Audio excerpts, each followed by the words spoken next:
Our bowl making process starts with the logs being delivered to us from different tree services and mills all across Michigan. About 90% of our lumber is coming from right here in state.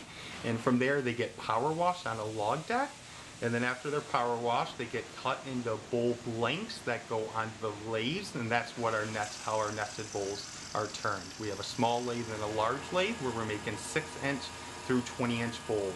From there, they go into a steam room, and then after that, they air dry 2 to 4 weeks. Once they're dry, they go to the sanding room where they go through a 6-step process. After they are fully sanded, they get dipped in food-safe mineral oil, and then hopefully we sell the bowls from there.